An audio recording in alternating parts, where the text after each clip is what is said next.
What's going on, everybody? It's Kellen with a stupid Santa hat coming at you tonight with the 2025 Nitromaniac TV's Christmas Extravaganza. We got a little bit of car talk, a little bit of pro wrestling talk. Who we fooling? It's just guys being guys hanging out. This is your virtual Christmas party for if you don't have one this year, or if you're not into going out to the big parties in person or you can't make one. We're here for you. We can hang out and chat all things festive in the season a little bit earlier this year than what we're used to. But you know what? Sometimes that happens with the schedule, and this was the best way to get it and the best way to fit it into everybody's schedule. So it's a rotating mystery vortex of guests tonight. I've just basically spammed the link out to a bunch of people, and whoever shows up, shows up. So we'll start with the Wrestling Unlimited side of things here to get going. I want to bring in my longtime contributor over on Wrestling Unlimited to start things off. We got him for a little bit tonight, and so we'll bring him in right away. It's Mr. TL hanging out at the TL house. How are you doing, man?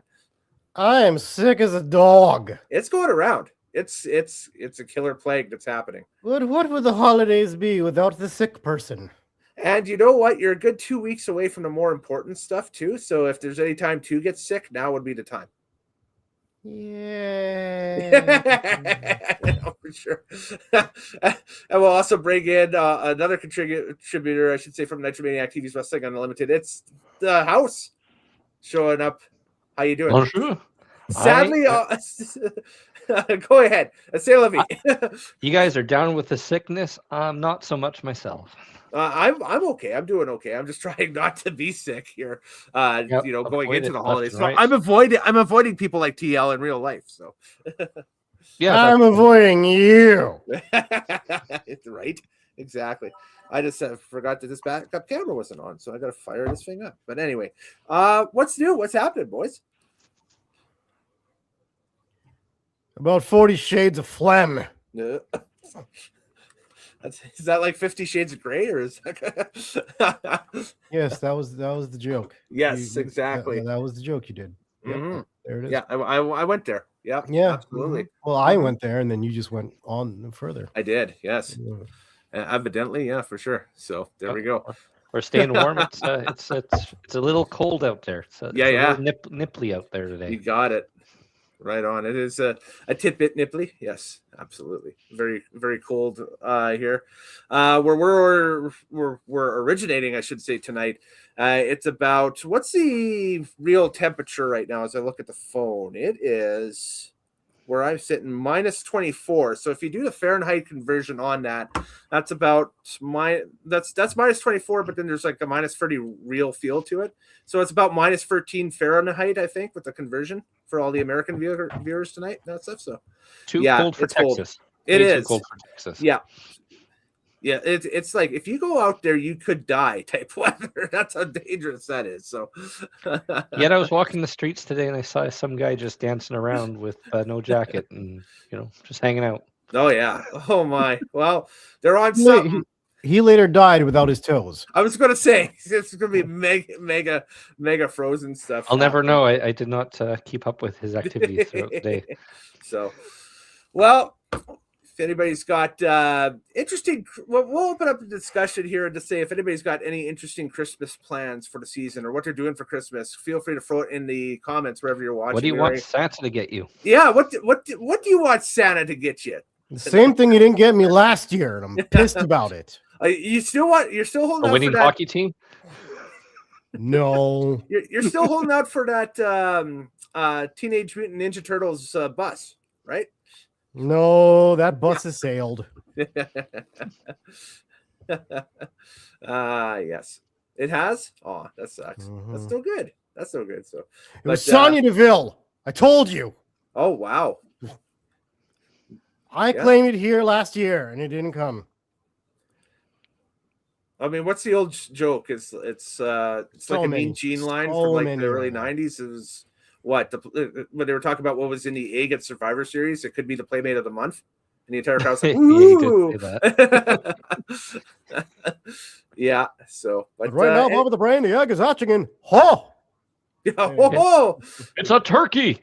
It's Heather Locklear. What? So that's the thing that's happening.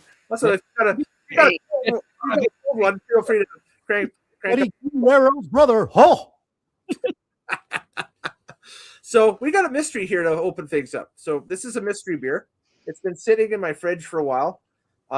It's by a brewer. The stingers on it? It's got the Stingers on it. Yeah.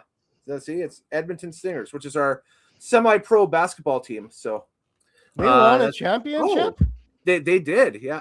And I just goofed because you guys talk amongst yourselves. I got to get our next guest the link to the show because apparently I didn't do that. So oh no, yeah.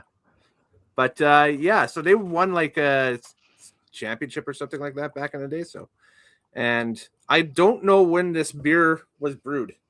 So we're gonna pop this thing open and see if it's all right. We may or may not have a death on the cast tonight. We got That's something right. We got something to tune in for. Yeah. Yeah, I don't know.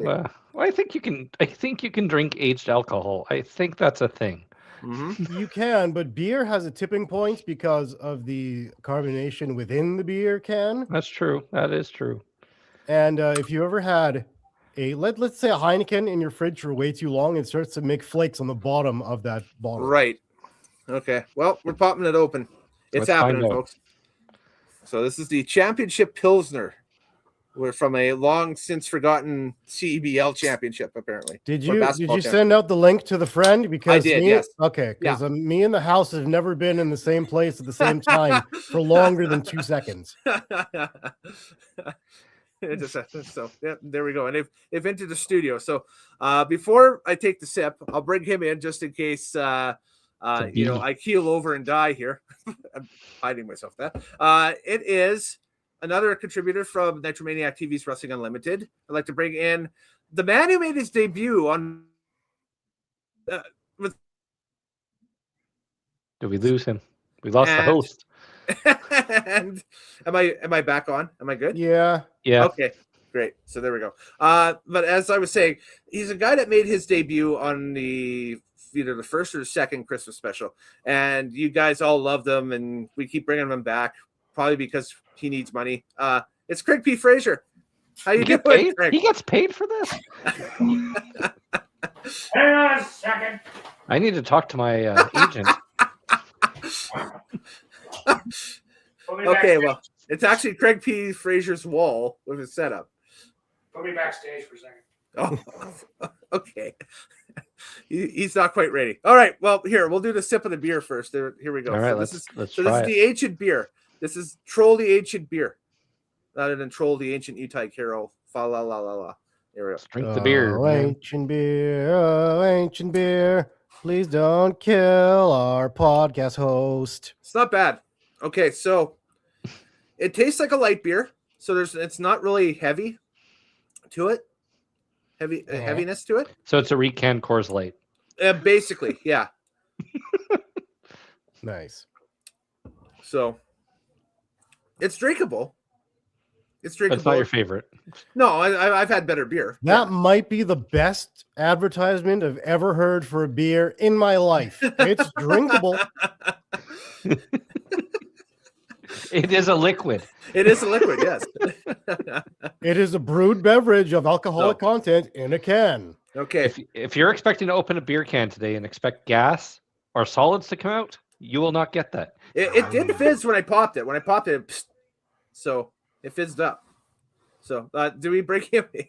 God, do I want to do this? I guess this shit gets unhinged early. Here we go. Brought to you by Stinger Beer. It's drinkable. Good Lord, what is that?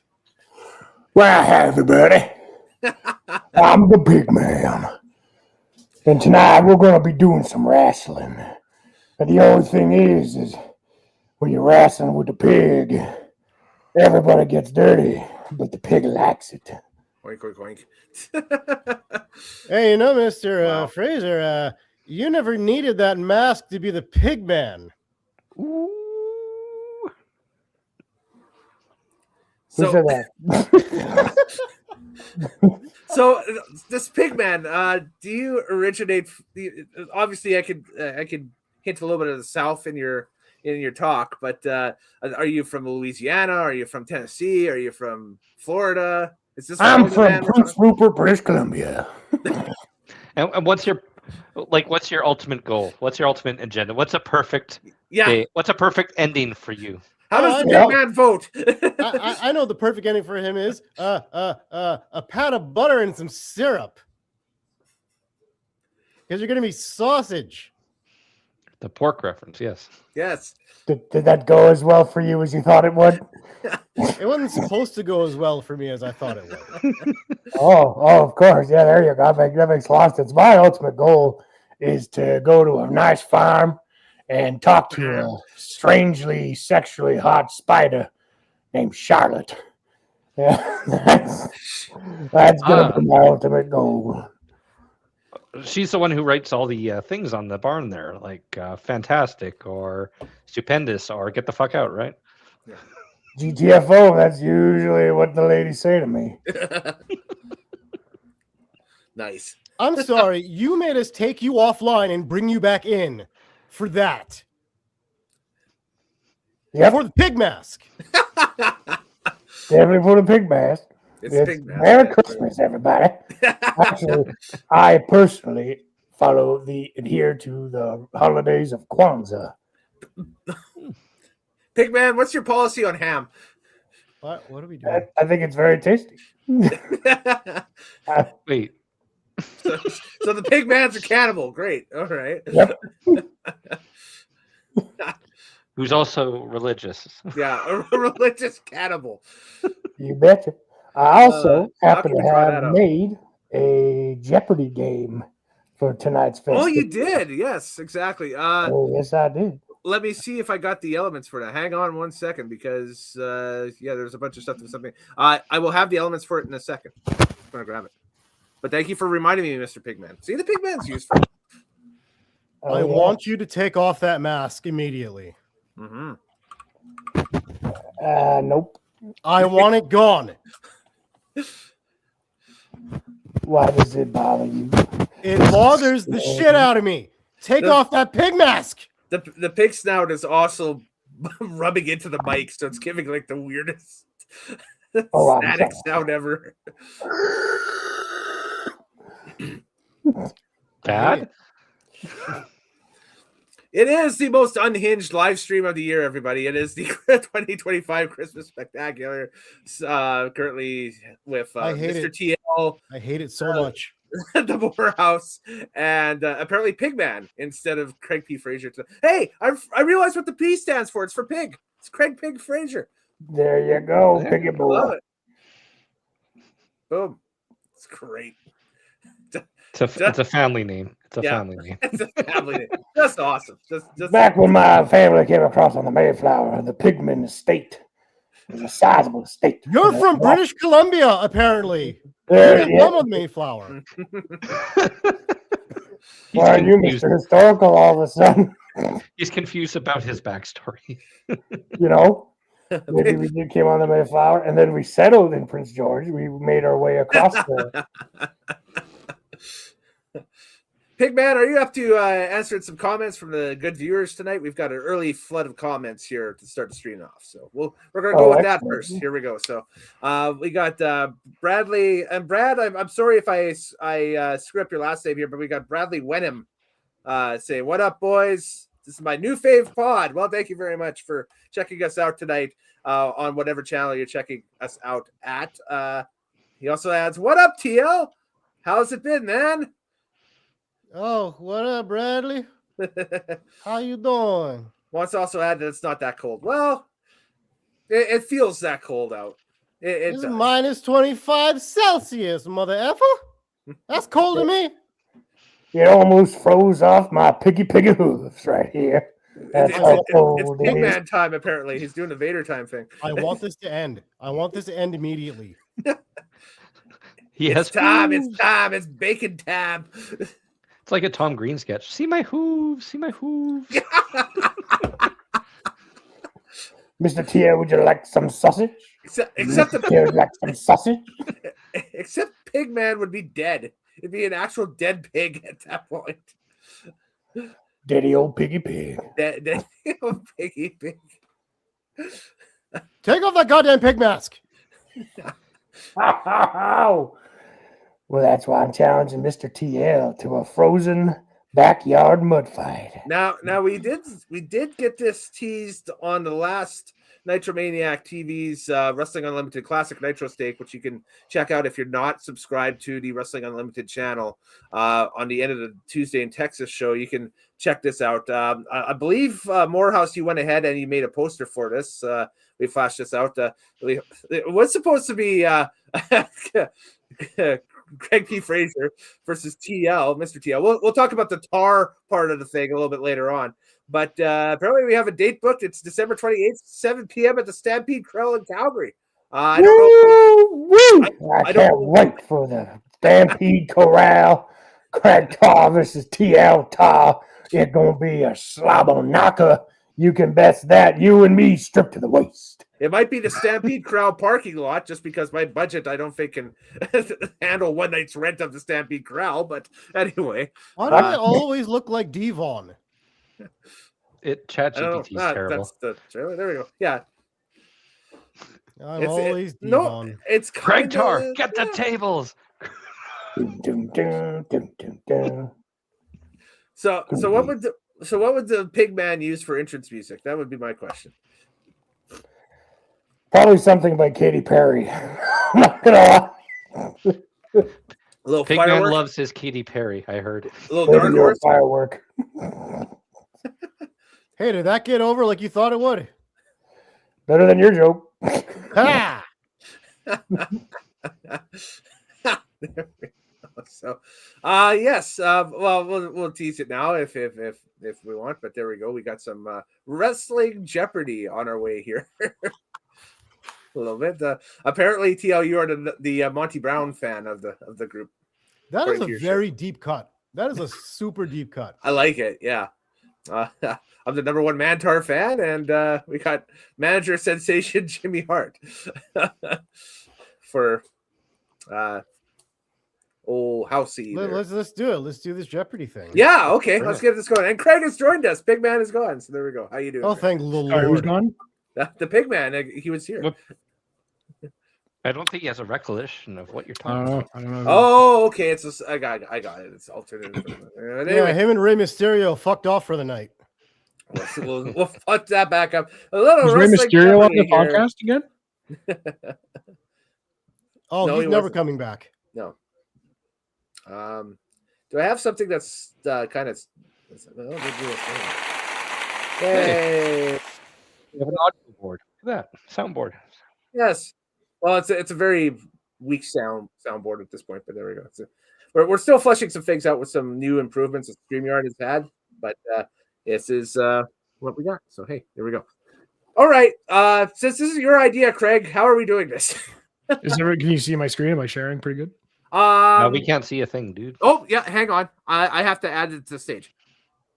There we go. Oh, hey, there we go. Oh, okay. There we go. So This is the 2025 Wrestling Christmas Jeopardy. Mhm. As you can see, we got 5 categories. We got WCW, we Mhm. got Title Talk, Mhm. 3 tag partners, 1 wrestler. Mhm. So it's 3 different partners that 1 wrestler has had. Right. So discern the wrestler from the 3 partners. WWE, and then again 3 clues, 1 wrestler. Oh. And we have our combatants down at the bottom there. We have Kellen, we have Mhm. House, we have Sillyhead. Oh, who put that in there? Oh, I need something to buzz with. Yes, I need like a clicker. Wait, There we but go. who's Sillyhead? Because you There had we a pig mask on. No, I don't know. I think I mean I'm not playing Ty, so I think that's you. Craig is. Oh, I Alex see. Trebek in this scenario. Sillyhead, you were making fun of my turban? Is that what you were doing? Are you wearing a turban? No, it's a Santa hat, you racist. You called it a turban first. You called me the Sillyhead first. Oh my. All I'm right. sorry that hurt your feelings. Cool. We So gotta keep them apart, fellas. Keep them apart. do we? All Yeah, right. we have to make like Raven and keep them separated here. So, Well, because we don't have the buzzer, we're gonna kind of do it not exactly Jeopardy-ish. okay, We'll just start. I'll start with Kellen, and we'll just work Sure. our way through. sounds good. If you get it right, we'll just move on to the next person. Just so How everybody about can- we just flash Gotcha. a hand? Okay. Well, I can't see you. Well, I have to operate it. I can't see who's raising Yeah. hands or anything like Oh, that. never mind then. So let's start with that. All right. So what we can do, but hold on. First of all, Mhm. I don't want to hurt his feelings. You're not going to hurt his feelings. Okay. So There we go. Yes. Nice. I like it. All right. So it answer in the we'll answer in the way of as Jeopardy. Always answer in the question who is or what. Mhm. Okay. Gotcha. So Kellen, you can lead off. Yes. Pick a I'll also add, feel free to play along on the stream as well and that stuff. I Yeah. won't look at the comments during any of the rounds or anything like that, but if you're going to play with other people in the comments, go nuts. This is For great. sure. So, all right. Awesome. Okay. I'm going to go with wrestler for 300, Alex. That 3 clues, 1 wrestler. Yeah, free clues or free tag partners, 1 wrestler. Sorry. Yes. Okay, 3 tag partners for 300. Mm-hmm. Mike Maverick, Lance Storm, and Rosie. Ooh, okay. Mike Maverick, Lance Storm. See, Mike Maverick's throwing me off. Lance Storm, Rosie. I'm gonna go with the Hurricane. Or who is the Hurricane? Ah, Hey, there we go. Gregory Helms, also known as the Hurricane. Yes. There we go. And Right on. back. Mm-hmm. Okay, TL, it is your board now. Oh No, it continues to be. I just said we don't do that. We're just going to move on to every person. we're just gonna rotate through. Title talk for 500. Title talk for 500. This wrestler won the inaugural WCW Light Heavyweight Championship in a tournament at Halloween Havoc 1991. I noticed. Who one. is Brian Pillman? Hey! Hey! Nice. Good. Well played. Good play. I was like, I was going to steal if there. Yeah. Morehouse. Let's do WWE for 500. WWE for 500. 500. Not including dark matches, this wrestler won the first ever NXT pay-per-view match in 2014 at Arrival, defeating Sami Zayn in a 22-minute, 15-second clinic. What? Are you buzzing in? Other people are buzzing in, or can I answer it? You have to answer first. Yeah. Okay. No stealing. I'm going to say Shinsuke. Who is Shinsuke Nakamura? Who is Shinsuke Nakamura? Incorrect. It was Cesaro. It's all right. Yes, I remember that one. Oh, I would have stolen if there was stealing. Kellen, back to you. Okay. I'll be lame and I'll go WCW for 100, please. Considered one of the weakest payoffs of all time, this wrestler defeated Hulk Hogan for the WCW World Heavyweight Championship at Starrcade 97. Who is the real legitimate Sting? WCW Sting. I always know Sting hides himself by pretending to be Sting. Yes. TL, it is your turn. 3 clues, 1 wrestler for 100. Oh, this one might be 3 clues, 1 wrestler. Okay. Oh. Mean Mark Callis, the Phenom, the Dead Man. Who is Mark Calloway, the Undertaker? Who is the Undertaker? Very well done. Nice. Morehouse. Yeah. Like it. Let's go WCW for 400. In 1991, this wrestler led the Dangerous Alliance in WCW, consisting of himself, Paul E. Dangerously, Medusa, Arn Anderson, Bobby Eaton, Larry Zbyszko, and an unknown wrestler named Steve Austin.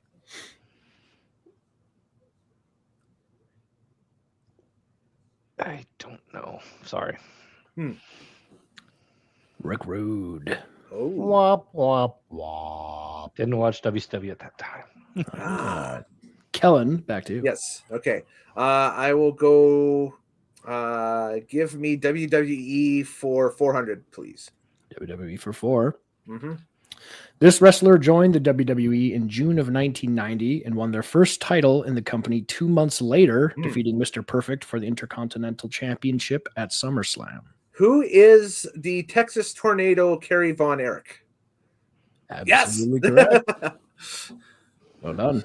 TL. Yes. Fantastic. Mm-hmm. TL is frilled. That was good. I'll take 3 tag partners for 500. 3 tag partners for 500. Mark Henry, AJ Styles, New Jack. Holy hell. Good luck. I have no idea.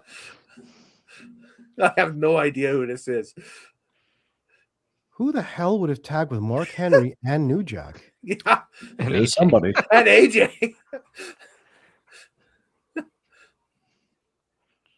Jeez, Lee. I mean, I have a guess, but it would be a guess. But wow. Hmm. Huh. no idea. I'm stumped. I don't know. Don't know. Who is our truth? Oh, who is D'Lo? Okay. okay, Yeah. that makes sense. Yeah, Yeah, I see it now. Yeah. Mm-hmm. I didn't know D'Lo ever tagged with New Jack. He did early in. I don't know if it was Sounds like ECW TNA. or Oh no, he WCW. was ECW. They were a group together. ECW. Actually, Yeah. in Jim Cornette's Smoky Mountain. Yeah, That's what it was. Thank you, Morehouse. It was Yep. Smoky Mountain that they teamed. yeah, Smoky Mountain you're Wrestling. right. Wow. makes sense. Yeah, Okay. Morehouse. Hey, absolutely. We're Mhm. we're underestimating these 500. So I'm gonna We go are, 300. yeah, this- Three clues, one wrestler. Yeah, in case you're just joining us, folks, you've just joined in on what I believe this is the first round of Wrestling Jeopardy, correct? Because there's like Jeopardy and Double Jeopardy and that stuff, right? Or is it I just- only have this board. Oh, you only have this. Sorry. This is final. So in case you're joining us, you are This joining is the the one final and round. only round of Wrestling Jeopardy for the 2025 Christmas Spectacular. Anyways, I'm gonna go 3 clues, one wrestler for 300. 300. The Architect, Beast Slayer, Monday Night Messiah. Seth. Seth Rollins. Who is that? correct. Seth Rollins. Oh, he's paying a debt back. He's only negative 600 now. Paying his debt back. Mm-hmm. Kellen, back to you Okay, I'll go WCW for 200, please. for 200. Mhm. These are the only 2 Canadian cities to ever host a WCW pay-per-view event from 1983 to 2001. Where? Back from the Jim Crockett, Mhm. NWA, and Yep. WCW. Right. Only 2 Canadian cities hosted pay-per-views. Okay. What are Vancouver and Toronto? Nailed it. Yes. Okay. Mayhem and New Blood Rising. Mm-hmm. That is That's correct. right. TL. Title talk for 100. Title talk for 100. This wrestler has the most world title reigns with WWE with 17. Who is John Cena? Do, do, do, do. Very good. Yay. They've never seen 17. After this weekend, you'll never see him again, apparently. Did he Let's win do- tonight or no? No. It's on Saturday. Saturday night. Wow, why did I think it was Saturday? Okay, Mura. Because we're doing a weekend thing on a weekday. That's why. Oh, Yes, there it is. that's Okay. what it typically is. So Okay. there we go. Let's keep paying off, taking away on this debt. So let's do WWE 300. WWE for 300. Mm-hmm. This Hall of Fame tag team won their first tag titles at Survivor Series 97 in a 4-on-4 Survivor Series tag match against the Godwins, Headbangers, and the New Blackjacks. Who is the New Age Outlaws? Who are them New Age Outlaws? Really Love well it. done. He's almost back into positives. Almost back to He's the positives. Kellen, He's fast you're- rising. Yeah. Like I said, I overestimated those 500s. Yeah. I am going to go free clues, one wrestler for 400, please. 3 clues, 1 wrestler for 400. For 400. Manny, the Maniac, Mhm. the Raging Bull. Okay.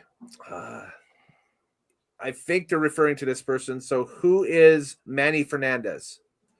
Who is the Raging Bull? Manny Fernandez. There we go. Perfect. Back to TL. Mm-hmm. If that was 200, holy hell. I've Wow. heard of him. I want to do 500 on that same one. 3 clues, 1 wrestler. for 5. Because that's ridiculous. Yeah. Fabulous, purely sexy, handsome. The fuck?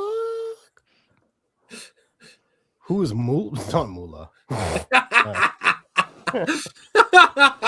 That purely sexy moolah. Oh, that's so funny. That handsome moolah. The handsome Moolah. Right out the handsome move. Oh, God. Yeah. Who is P.S. Michael Hayes? It's a good guess. Who is Michael Hayes? Oh! Great guess. Good for I you. was thinking yeah. of him. That was Yeah. a great guess. There we go. You're 100% on that one, Tyler. Oops, sorry about that. Morehouse, back to you. Let's pay off this debt finally. Title talk for 300. Title time for 300. Get back in the positive. This wrestler has held the WWF WWE Intercontinental Championship a record of 9 times. Who is the Ayatollah of rock and roller? Chris Jericho. Who is the Ayatollah of rock and roller? Chris Jericho. All right, back to Kellen. Nice. Morehouse says Judas in his mind right now.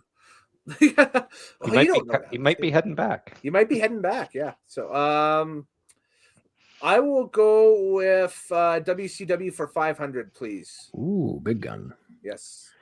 Before Roddy Piper defeated Hulk Hogan in a steel cage at Halloween Havoc 97, this wrestler lost to Macho Man Randy Savage in a Las Vegas sudden death match. Okay, so 1997. There's only really one guess here.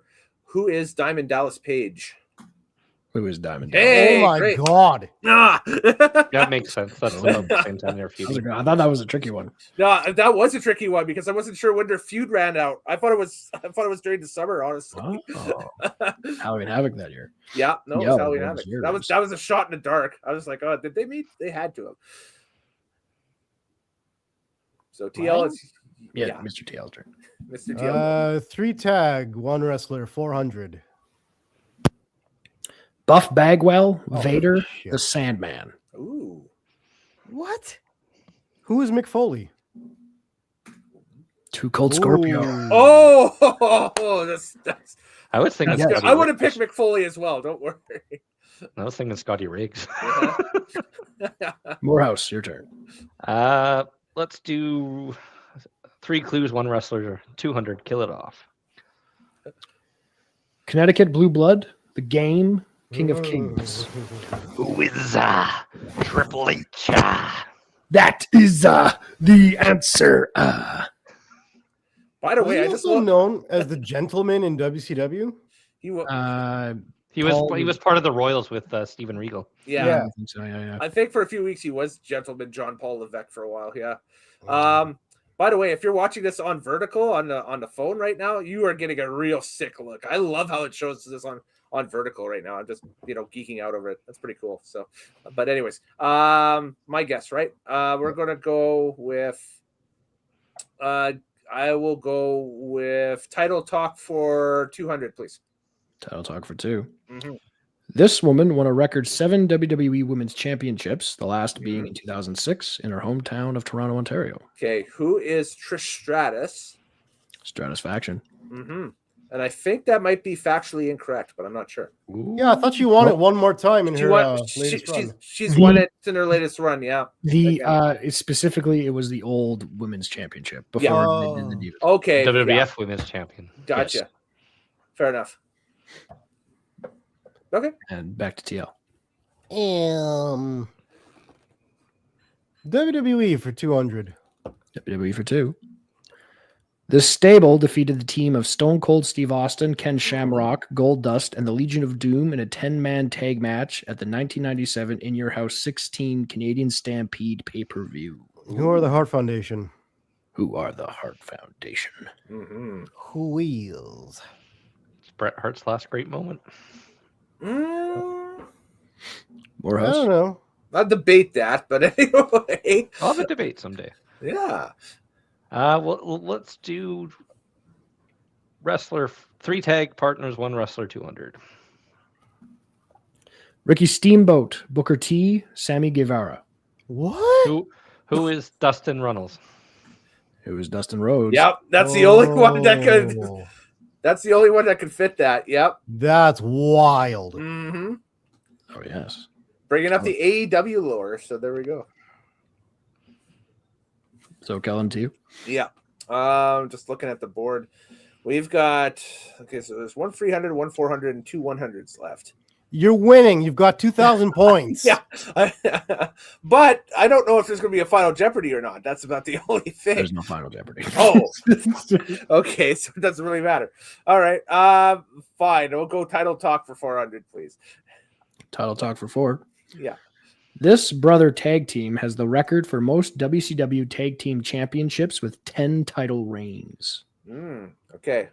There's Who only 2. is Harlem Heat? Harlem Heat. Yeah, all right. Oh. It was either them or Steiners. Yeah, that's Yeah, the I was thing, gonna say the I was Steiners. doing the reigns in my mind. I was like, okay, I don't think Rick and Scott ever got to 10, so I'm just like, Yeah, that one was a devil's choice. It's like, oh, it's one yeah, of those two. yeah. TL. I'm staying away from WCW because I don't know jack from them. WWE for 100. This wrestler made his debut in Bad Blood 97, interfering in the Hell in a Cell match involving his kayfabe brother, The Undertaker. Who is your favorite wrestler of all time? Kane. Big time. It's gotta be Kane. Oh, Kane's alive. Undertaker was my favorite. Mhm. Oh yeah. No, Or you else. like Kane more because of the mask. No, I don't. Oh, okay. Or else. Well, I'm going to take the logical choice here and try to finish second place. So I'll take WCW for 300.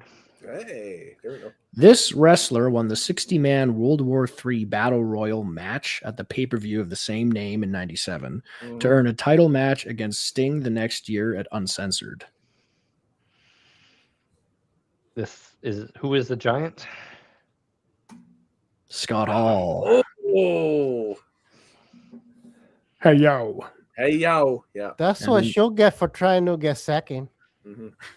And We got- Kellen, take us home. Sure, we'll take it home. Christian, Randy Orton, Rey Mysterio. Mysterio. Okay, and it's free tag partners, one wrestler. Christian, Randy Orton, Rey Mysterio. Who is Edge? Who is Adam Copeland? Sure. There we go. Thank you Rated for R the board Super game, man. Yes. This is good. On Thank this you. day, I see clearly. And Kellen wins. Good job, Kellen. Yes, there we go. That Thank was you. very nicely done. That was fun. I love that. That was great. We just said golf clap now. Golf clubs. We don't want to be too loud. No, exactly. Don't want to be too loud. So there we go. So, but yeah, that's You know, a young Mr. TL broke that out 15 years ago in a classroom that Craig Fraser attended, as we had a teacher who kind of looked like Shane McMahon. oh wow. That was Buchanan. Yeah, there you go. That's right. As soon as he said Shane McMahon, I was like, oh. Oh, there we go. So I love it. I love stuff like that. It's especially. Oh, put that goddamn pick mask away. Where did that come from? Good Lord. I don't know, but it looks like you're going to have some good eating over the holidays. There, Craig. Well, he's made of burlap, so I don't I can't be comfortable. it's actually not bad. It's on the inside, it's like a foam. It's okay. Put it stitch, away. Mm, So it's not Yeah. itching your neck. right. Are you scared of it? I think No. I think he is. Yeah. I think he is. Yeah. Well, we know that clowns piss him off because of like what was it, episode 2 or episode 3 of the classic Nitro Steak when we did the '94 Survivor Series. He Oh, the really- clown match. the clown match. Excuse with me. Steak. I was justified that we had to witness a 17-minute match between Jerry Lawler and Doink Yes. in one of the worst overall pay-per-views I've ever had to see. That's Mhm. not even the worst Doink Survivor Series match. I was going to say we haven't tackled '93 yet. What are you talking about? Ooh, yeah, we're getting there. Don't you ever pick that. Don't you Bush. ever pick that. Bushwhacker clowns and Maple Mo clown. Yeah. And this is what I say here that if anybody has a pay-per-view that they'd like for us to review, you can request that. Just email us at NitroManiacTV@gmail.com. And And put your header as Survivor Series 93. that's right. Yeah. I did want to say that the reason why I have the pig, the bull, and the rabbit masks are for our murderous cult that we're bringing out next year. Oh, yes. Oh, The Nitromaniac family. Yes. We're that's right. basically gonna have like the Wyatt family. You Kind of will not deal. stop until we're the Wyatt family, are you? I mean, Ty, if you want to come to my game in April and put on the pig mask or the rabbit mask, you can be one of the Good acolytes. sir. We have gone through this. I'm clearly on the New Day. The New Day. I will never be part of the Wyatt family. Oh, but what if it's just make believe? Well, Like the New Day is. It's just like the New Day is. Exactly. Like the kayfabe of it. Yes.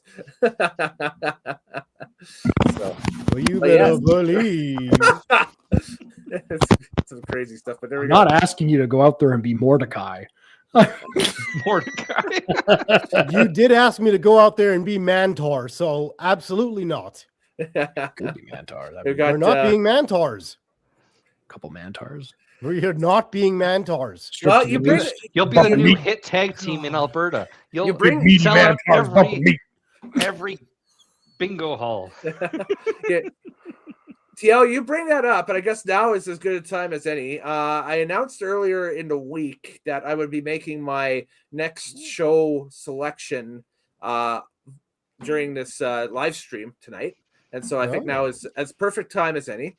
So if you are watching on Drag Files, over on Wrestling Unlimited, we do the Classic Nitro Stakes series, and it's like a revolving wheel where all of us will pick one wrestling pay-per-view from the past, and we'll watch it as a group and just do a podcast on our feedback on it and that stuff. So I made my selection. Since we've been talking about our boy from the last show here, Mantar, which I don't know how Mantar came up at this Tuesday in Texas event from 1991 when he that doesn't make any sense. But it makes zero sense. But and since Morehouse created this graphic, and I love this, the 30th anniversary of Mantar is coming to an end here. But I like it. I love it. That's a ball cap worthy graphic right there. That's sweet. Sort of his 30th anniversary Mentor. Cena and Mantour could have done a thing together. That should have been his last match. That's right. Mantar. Half man, half tar, 100% tough. I have decided to review, and the group will review, the one pay-per-view PLE appearance Mantar ever had. We are doing the 1995 Royal Rumble from Tampa. Yay. So that's my choice. I know this is going to be a rough rumble. This is like Hogan's left at this time, and Brett's shooting a movie. Oh no! But Brett is champion. In fact, the co-main event on this card is Diesel versus Bret the Hitman Hart. Does Brett leave in '96 then for film? Okay, that's right. So, right, because the storyline was Brett has to avoid the powerbomb, right? Or else what? Bad things will happen. It's the powerbomb. Basically, to lose the match, TL. Basically, it was a Baron Corbin thing where Diesel's powerbomb has yet to have a guy kick out. Oh, cool. Yes. So that's what we'll do. We'll roll that out here at the end of December. So there's also what I think, and I'm looking forward to this debate as well. What I think is a great intercontinental title match between Razor Ramon and Jeff Jarrett to open the show. But we'll take a look and see. God. Oh, it's Country Jeff. I love Country Jeff. It's Country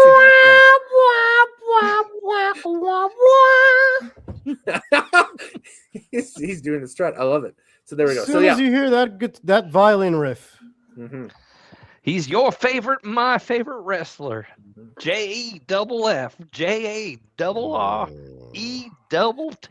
And I'll bring up the thing at the bottom here as well that we usually do as we use on our reviews and everything. I will summon the Undertaker. At the bottom of the screen is the Nitromaniac TV Undertaker with a list of upcoming Nitromaniac TV events that will be occurring on both channels.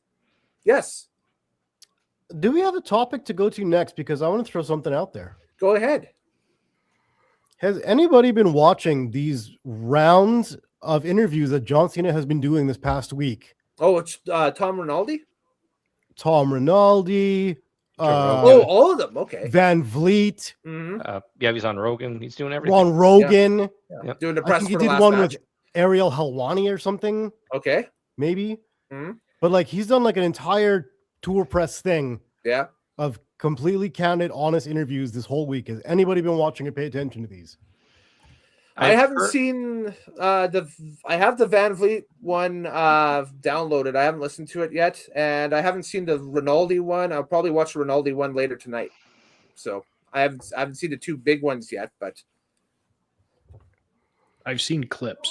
I've read some of the takeaways. Okay. Well, I've been sick all week, so I did watch all of them. Okay. And what did you find? Go ahead. He actually gives honest answers to a lot of the questions. Like he's no longer on like the character run. He's just himself doing the last press tour for John Cena as an active wrestler. And the Rogan one takes a few listens because it is very boring. Only because John Cena sometimes is a very boring human. And Joe Rogan doesn't. No, and Joe Rogan doesn't have a lot of things to interject in there and say anything, and neither did Tony Hinchcliffe, who's a big wrestling fan. He's a very dry guy, John Cena. Yeah, he's super. He's white bread and not the artisan white bread. He's like the Wonder White bread. Yeah, he is paint drying on the wall, like you. Maybe I've heard some of the dodging he was doing on Van Fleet's with some of the questions that he was asking. Really, I thought he was pretty candid. What did he dodge? He dodged the questions about WrestleMania and Travis Scott pretty well. Okay. No, so wait, who answered he's that? like, what happened with that Travis Scott? And then Cena's like, who cares? Wait, no. Somebody did answer that. Not on that one. Logan Paul answered that on a different podcast. Yeah, Logan's the only one who's talked about it publicly. Mm-hmm. He basically said Travis Scott missed a live appearance and had no answer for why. Yeah. So they kind of just cut him out, be like, okay, this guy's not reliable. Yeah. Well, that's not reliable. I've never heard of that. Not doing the right thing. Yeah. I mean, we are talking about the guy who had like how many kids died at that concert at Astroworld in Houston? It was like easily. Was the that double truly okay? more. But was it his fault, or was that the promoter's fault?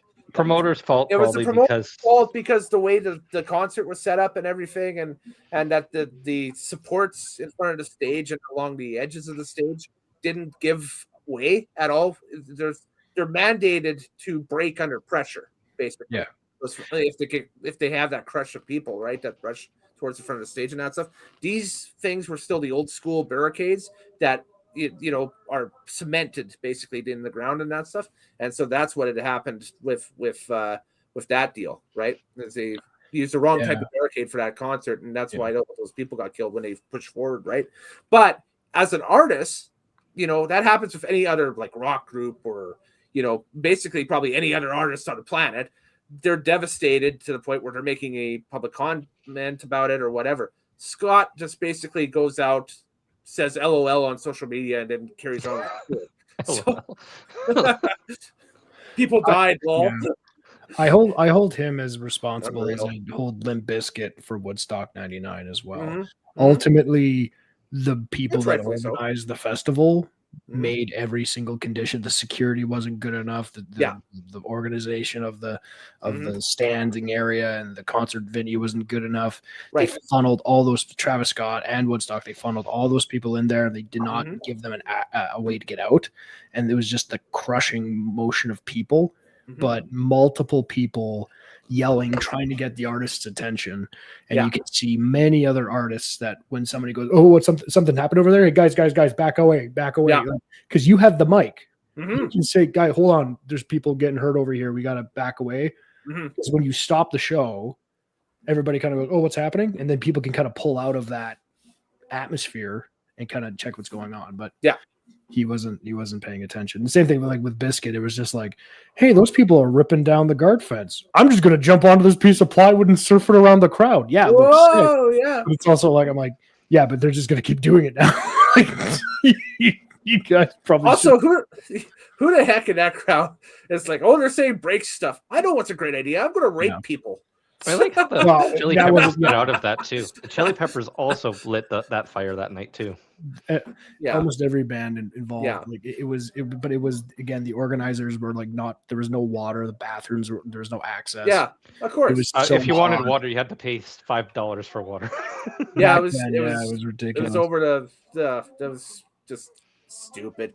Absolutely. That was a good documentary on Netflix about that Woodstock '99 one. Yeah. Also a good one that just came up, and it actually has a little tie into this. Do you know why Puff Daddy got famous in the first place? It was because of that concert hall. I knew about that. Exactly. He overbooked the concert hall and people got killed. Yeah. And that's the very first reason he got famous. Yeah. is because he was the promoter that caused that. Mm. I just listened to, there's a great podcast series. If you're watching and want to check out a new podcast series that's got nothing to do, with obviously with the two channels that we're on tonight with wrestling or racing or whatever, but it's called Uncharted. It's called Crime and Mayhem in the Music Industry.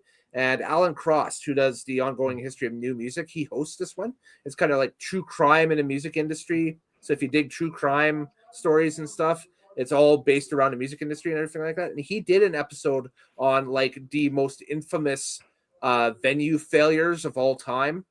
I forget what the exact title of the show is, but I think it's rather early on in the series. I think it was like episode 7 or 8. And it talks about, the Travis Scott thing. It talks about Woodstock 99, talks about the infamous Who disaster in 78 at the Cincinnati Coliseum there that basically banned festival seating for large concerts and that stuff.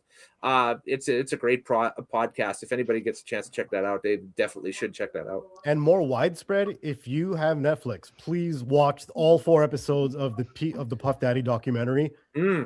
What a piece of shit. I learned quite a bit of new information. Yeah, did you watched? I did watch. Yeah, I watched. I watched. I didn't see the first episode. I only caught in the second, third, and fourth because my wife was watching it. Which is when all the juicy stuff happens, is second, third, fourth. But the first is where like the beginnings of what created a monster. Ty, are you like me that you now think that he was absolutely directly responsible for Tupac and Biggie? I always did. You always did? Always did. Oh, you think he's the mastermind? There's obvious connections. There's obvious connection. Yeah, I was always suspicious of it. Now I'm pretty certain. I'm like, yeah, he did. Yeah. He was jealous as hell. As both. Someone's career skyrocketed right after. Well, Tupac. Oh, absolutely. Yeah. Tupac was everything that he wanted to be, that he just wasn't. Yep. And he wanted Biggie to just do what he wanted, and Biggie was like, nah. Because Biggie had his own career going on at that point, right? Biggie didn't really care about the feud or anything. Yeah. No, he did. No, but Biggie wanted his own independent stuff, and P. Diddy's like, wait, but if you leave, I don't have anything left. If you were out of the picture and I was in the middle of the picture, this Puff Daddy thing has legs. There is stuff that happened during that East Coast, West Coast thing that will never see the light of day. It's like it's still so deep embedded in on both sides that that's like not true. 100 years from now, they'll still be digging up information on that. And you know who'll be digging? 50 Cent, the executive producer of this documentary. Good Lord. Everybody's been stealing this tweet, and I'm going to throw it out there as well. It's 50 Cent is proof that I am not hating to my fullest potential. 50 Cent got wrong, so he's just dishing everything. I like 50 Cent's like dislike of Diddy came from the fact that Diddy's like, hey, you're pretty big now, let's go shopping. And 50's like, what? You want say that? You want me to go shopping with you? What? That's what you do with your girlfriend. You don't go shopping with another man. What's wrong with you? Who are you, weird man? He learned from the best because and why do you got to keep stopping at Shoppers Drug Mart, dude? when he was on his ascendancy in 01 and in 02 and that stuff, who did he pal around with in Florida all the time? Macho Man Randy Savage. What? Yeah. He has a silent producer's credit. He was not credited, but he funded part of Macho Man Randy Savage's rap album. Who? 50 Cent. Oh, 50 Cent. Curtis Jackson? Yes. Just found that out. Are you saying Eminem? So Dre discovered Eminem, who discovered 50 Cent, who discovered Randy Savage. Basically, yes. And if Randy was still alive today, who knows? He could have been, still rapping. There's video of them behind the scenes at the Be a Man video shoot of 50 Cent and Randy Savage, just basically dabbing it up behind the scenes, like shaking hands and stuff and taking pictures and sort of That's thing. wild. Yeah. The more you know. There's the rainbow. That should have been question. More. that should have been a Jeopardy question. That could have been the final Jeopardy question right there. You know What's what? rap logo funded? That would have been a hilarious column that I would have got everything right. Yeah. Secret rap connections in wrestling. Yeah. So yeah, who footed that album? 50 Yeah. Cent. Yeah. 50 Cent. Yeah. Who did what was her name in WWE? She was like a crazy, one of the many crazy stalkers of Trish Stratus. Mickey James. Mickey James? It wasn't Mickey James. Okay. Victoria? Victoria, okay. Yeah. I mean, are you thinking who did her heel run theme song? I ain't the one to mess with. Woo! Oh, Is that Lil Kim? That's Victoria. That's Victoria. No. Yeah, Victoria. Is that Mary J. Blige? Mary J. Blige? No. I don't know. Nicki Minaj. Really? Go back and I listen hear to it. that. I hear it now. Go back and listen to it. That's Nicki Minaj. I ain't the hear it. one to mess with. Woo! And she raps the whole song. Was it the remix of that where it was like go Yeah. go All the versions are her. I hear it. Oh, yeah. And this is a good 10 years before she becomes Nicki Minaj. Shit. Gotta start That's somewhere. crazy. That's crazy. Another Jeopardy question for you. Yeah. This was Vince McMahon's racist rapper tag team that came out in the early 2000s. What is Crime Time? Yo. I remember when they made their debut. I was just like, oh. I was like, oh no. You know what? That's funny you mentioned that. The day that they had their first promo, I thought that they signed 50 Cent as a wrestler. Because JTG, he was all geared like up. him, yeah. He was kitted up like he was G-Unit. G-Unit. Until he did a close-up. I'm like, what the hell? And this was... Oh, that's not 50. And this was what? I mean... 506, I think. Yeah. Yeah, I mean, like, this was after the Def Jam Vendetta video game came out, which everybody wanted to see rappers as wrestlers, right? I guess. I don't know if that's true. I just think it was a really good video game. I know a lot of people that own that video game, yeah. And I still have it. Yeah. It's a good game. I'll still throw down on that if you got a PS2 kicking around. Do I have a PS2 kicking around? I'm not sure. I'll see. To be continued. To be continued. Oh, whoop that ass. Oh. Dang, son. Or reverse compatible PS3. That also works too, but those don't rare, really though. exist. Those are rare. I had one at one point and I sold it, and I wish I didn't. I had one at one point and it like smoked and died, basically. No, that's not good. Those old ones are not made very well. You know what? No, but they were good. You know what? And Sony would make a ton of money on this if they made the next generation like a PS6 or something like that. Just made like either a limited run or just, like a version of it that has a disk drive that plays everything. Because they have the technology to play everything, but they will never do that. That takes away from the software as a service model they're trying to push. I know, but for legacy gamers, that'd be fun. Not to mention, you want legacy games? $19.99 a month, my friend. Damn it. $19.99 a month? I don't know what PS. PS cost. Plus, I think, or something like that. It's $19.99 a month or something. Something like that. I was thinking about that the other day. I wanted to play. I had the craving. It just hit me of nostalgia to play Need for Speed Underground 2. Mm-hmm. Yeah. I was like, oh yeah, I gotta play that game. Yeah. That honestly, one of probably my favorite Snoop Dogg song that he's on is that remix of Riders on the Storm. Oh that yeah. Dope song. Nice. I love that song. I had Need for Speed Hot Pursuit. I think it was Need for Speed Hot Pursuit 2. And the entire soundtrack is the 2002 Rush album. I think it's Snakes and Arrows. That's an amazing album. A great album. Yeah. And that has that song Vapor Trails on it. Yeah. That is a wicked album. Yeah, that's the entire game soundtrack. And it's like you're running from the cops just listening to like a Neil Peart drum solo. It's like, it's awesome.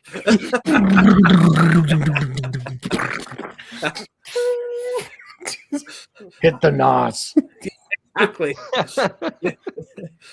This is what doing cocaine in the 1980s was like. Ron. I got the wrong CD. I got Buddy Rich drum solos.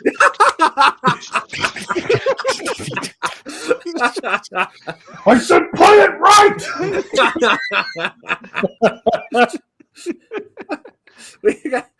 got some comments coming in, and if you're watching the stream tonight and you want to just comment on basically anything, it's the Christmas extravaganza. There is no agenda. They just go live on both channels. Basically, thank you guys for supporting our stuff throughout the year, and we got all wrestling channel people on.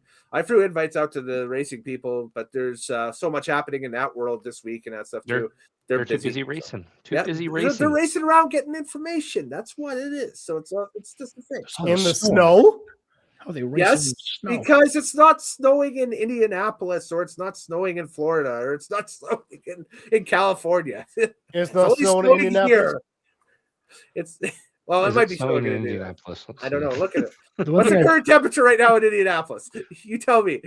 One thing I was following recently is was it like Piastri? Or he's on one in Formula One. Yeah, it was his teammate won. Yeah, Lando Norris won the F1 World Championship. Yeah.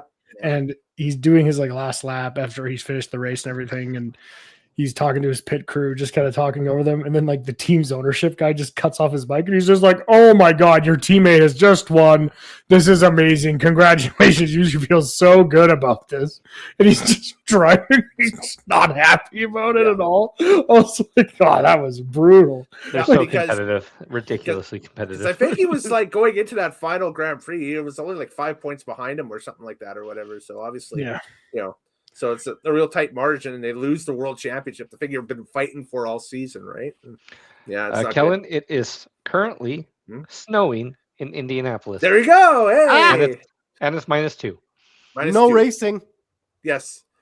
So I don't know. You tell them that there's some big convention. It's a PRI convention down there this weekend. So actually, I want to see how the football game is doing. I'm going to check that. I want to see how the hockey team is doing. It is 3-1 for the Oilers. That's good. Thank you. Job for the Oilers. And the Oilers are on the power play. Yeah, with 30 seconds left in the second period. They're improving. Good. They're improving. They are improving. So there we go. The Buccaneers are currently beating the Falcons, which I picked. So la-di-da. Look at live from the Hoog of the Fuck Bowl. Not a very interesting division. I agree. The NFC South, but that's the problem with the NFL. There's too many who gives a shit teams. Yeah, I'm not gonna lie. I don't really care if it's the Arizona Cardinals versus the Tennessee Titans. Oh my God! Nobody wants to watch that game. The sound of that just made my kidney die. I don't even know how that works.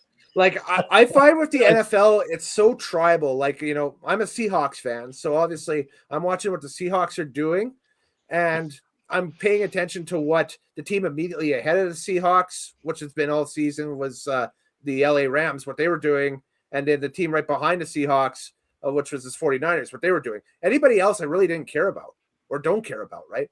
So it's the New York Giants did something. I was like, I don't care. It's New York Giants. You've statistically had one of the worst divisions to look at for 20 years. I know. We're a team who could finish at 500. Goddamn NFC West, right? Yeah.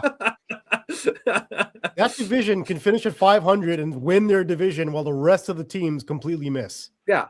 But now this year we actually have two teams that have semi-decent records that are going for the division lead, and it's nobody cares. Because football is cyclical, but at the same time, it's been a good 20, 30 years of that being the worst division in football. Mm-hmm. No, agreed. I could make an argument for the NFC East too. Which recently, Eagles, Cowboys, Giants, Commanders. Yes, but the only problem is they're the most populated.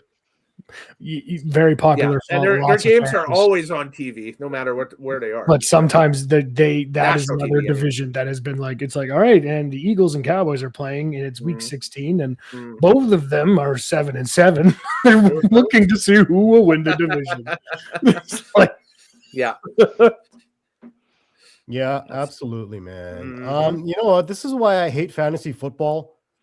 Is because it makes you watch or pay attention to teams that you don't give a shit about whatsoever. Yeah. I hate that so much. Of course. People always ask, why aren't you doing fantasy football? Why don't you? Because I don't care. Yeah, I don't do fantasy football either. What we do is it's just pick winners. We pick who's going to win the game. Yeah, it's easy, and you can just guess at it. I'm not drafting an entire roster and managing my players, and be like, "Oh no, the Titans lost Cam Ward this week. Who's going to pick up my?" Craig, you don't want to hear my trade request at 3 a.m. This guy's trying to trade me Julio Jones. Just wake up at 3 a.m. anymore. That's why I got out of fantasy hockey. Is because I was getting some weird trade requests at like odd times. Wake up at like 5 in the morning with my phone buzzing, and it's like, what's going on? What? I've literally seen a person throw a drink, just be like, "Forgot to field my fucking kicker." What the fuck? What just happened? He had a bad day. Yeah, he did. Because he didn't put his kick. He didn't start his kicker, and now he has no kicker. I want no part of anything where that happens in my life. No kidding. Yeah, I mean, like you play that to get away from like angry stuff. It's a form of gambling. It's gambling. Yeah, it is. It is. It's absolutely I don't agree with the statement, but it's one of the funniest statements I ever heard. Was from George Takei. He said, "Fantasy football are for people who are both bad at football and fantasy." You got them both wrong. Who can't fantasy book? Is that what that is? Oh no, because it's not dragons and it's not football. Okay. Just play D&D. Right? I mean, come on. At that point, exactly. But also, trade requests, and I didn't play fantasy hockey. But it's just like this guy keeps trying to trade me Ryan Strome, and I don't care. Come on, Connor McDavid's gonna take a dive. Trade me Connor McDavid. He's gonna be bad for the next month. Come on, the Ducks are hot. They're near the top of the Pacific. No, I don't think. I'm trying to think because there was somebody that I worked with that was in my last year fantasy hockey pool that I had. I don't think it was you. I think it was Graziano. That was the guy that was in the pool with us. But there was like literally he paid attention for like 6 weeks and he gave up. He was like, "You guys are too hardcore for this." I was like, "It's not me. It's the people I'm with." Was that Graziano? Yeah. I think so. Because I don't think you ever did fantasy hockey in any. I refused. Yeah. I think I asked you and you politely declined. He said, "No, thank you." And I was like, "Yes, I respect that." But when you have people like friggin' Joel and these other like weirdos all up in that thing, this is not happening. Yeah, I am not going to take my Saturday to look at face-off percentages just to make my team better. You haven't checked his Corsies lately. Yeah. Oh, God. Is Adam Oates still available? Still available. And I have no idea what the Corsi. What's wrong with his dog? I don't know what they're talking about. Analytics has ruined sports. Let's just make that one thing clear right now. Analytics has ruined sports. No. Okay. It's the monetization of analytics that ruins sports. That's a good point too. Analytics was the analytics people smart. They decided to make money. That's why that happened.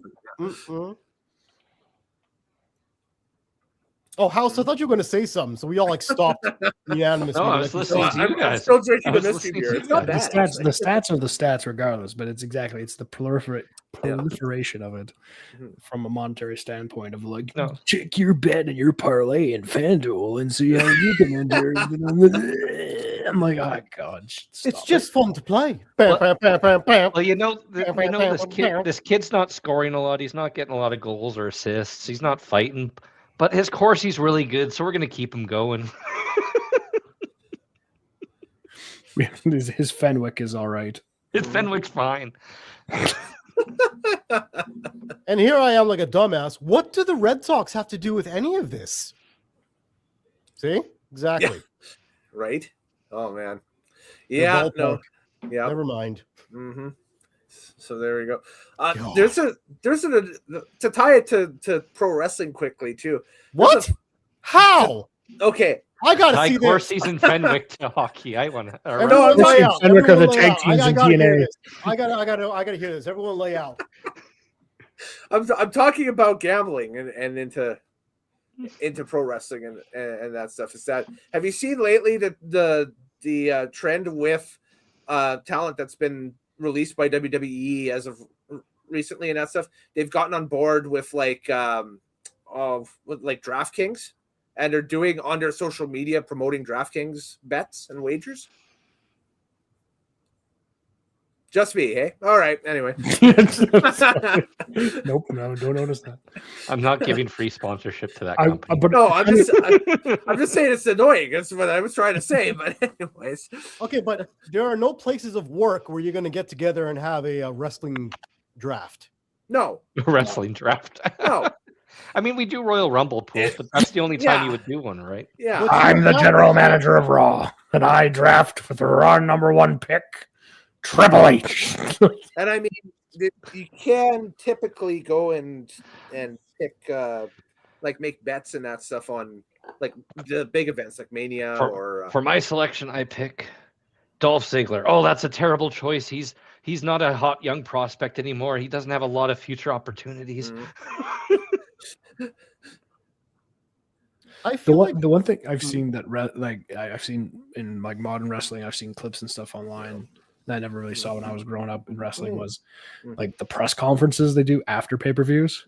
That's another thing too. Yeah. Like I'm sure if they're like using it to enhance a storyline or something like that, like okay, but like just having them sit down like it's like a post game. Being like, yeah, I went out there and just executed tonight and got the belt. And I'm like, dude, that's like me after my LARP calling up the museum and being like, there was a battle held on this weekend. you must write down who won and who was victorious. We want a journal entry written of our battle. Now, hold on a second. Our glorious victory. I'll defend this a little bit because yes, it's a little preposterous to do that kind of interview after an event. However, they do it in Japan, which is why they do it here. Yeah, they've done it in Japan for like 3 days. Yeah, AEW started it here and had it one of their big features.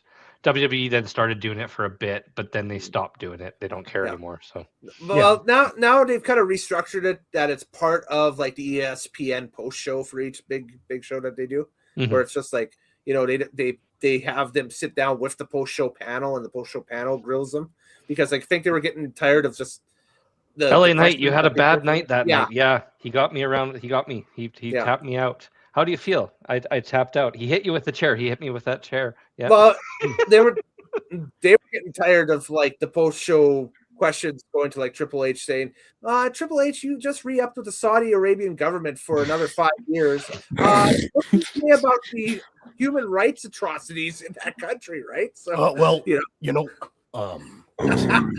like that? Do you like the product? No further answers. I talked to the Crown Prince. Mohammed bin Salman. And we're going back to Riyadh. Right? Got a $2 slip for a wife. And for the next 20 minutes.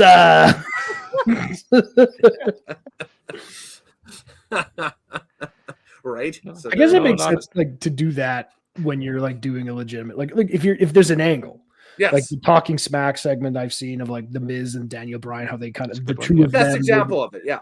Like I'm like, but that they're trying to do that to get like heat for an actual segment, but like, but like let's just have somebody sit there and just be like, well, it was those first 2 periods, exactly.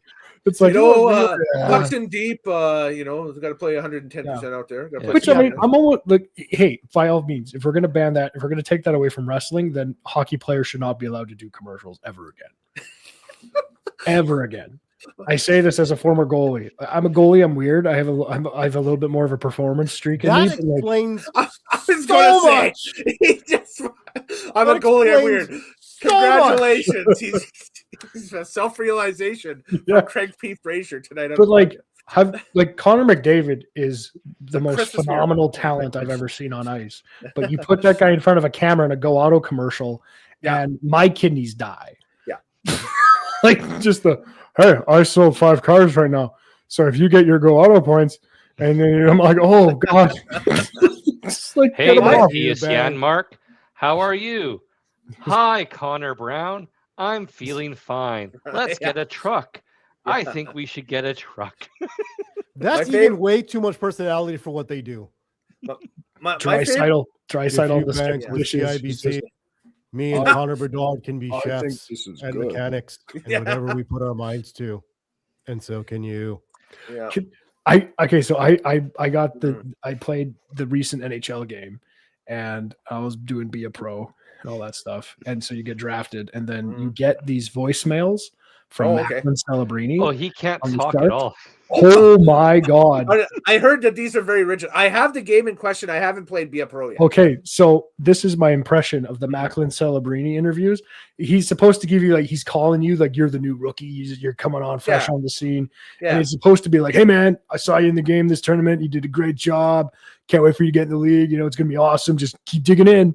Yeah. Like, they could have got a voice actor to come and do that and pretend to, like, just be somebody else, like his agent or something. Yeah. But instead, this is they just got him into a booth and said, all right, Macklin, here's the lines. Just read them. And he didn't put any sauce on it. He didn't pretend like he's talking to somebody on an actual conversation. He goes, hey, it's Macklin Celebrini of the San Jose Sharks. You did really good there, man. Just keep playing hard and you're going to do well in this league. So it's all good. Just keep fighting hard and make sure you turn some heads out there. And it just ends. I'm like, oh, why did they put this in?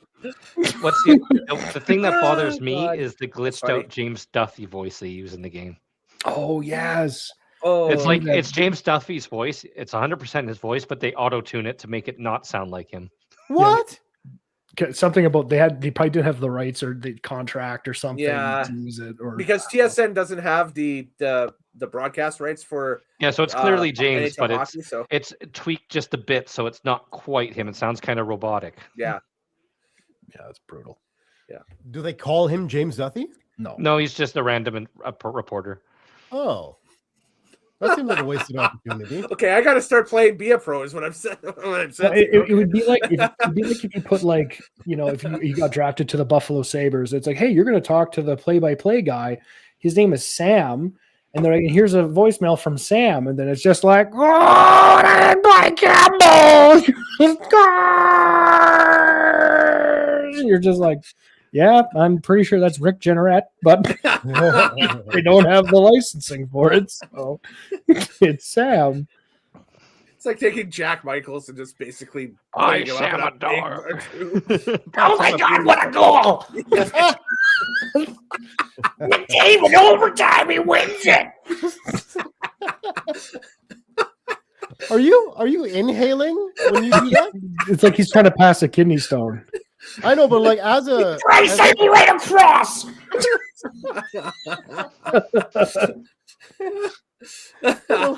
As an impersonation person, are you like inhaling to make that noise, or like what is happening? Just kind of narrowing the larynx a little bit. Just oh God, and just put a lot of tension into it. Pulsating hockey. Pulsating hockey.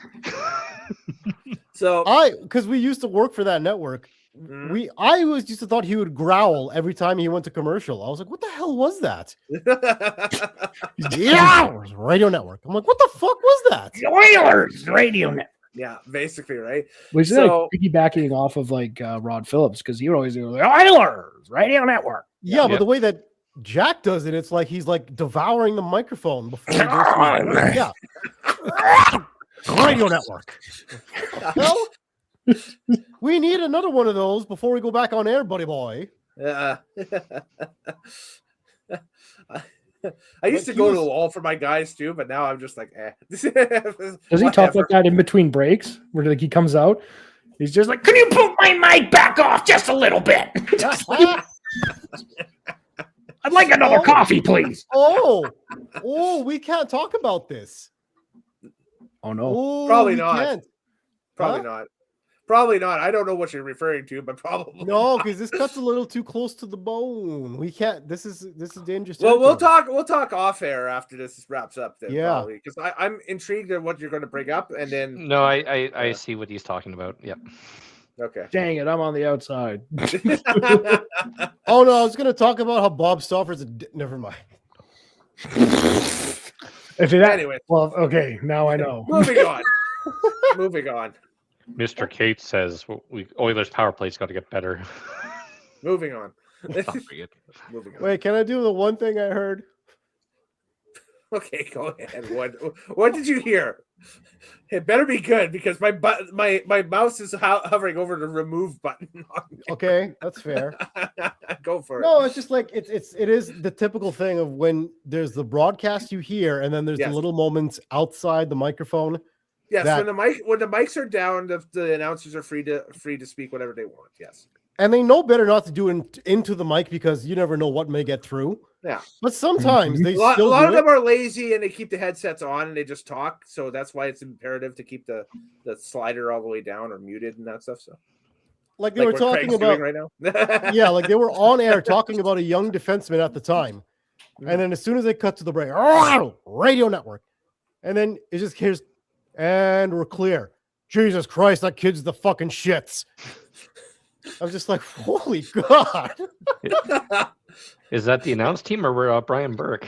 Yeah. That's what I asked. I'm like, who just said that? And did that go live on air? And Phil's like, no, that was a dead mic. Don't I've had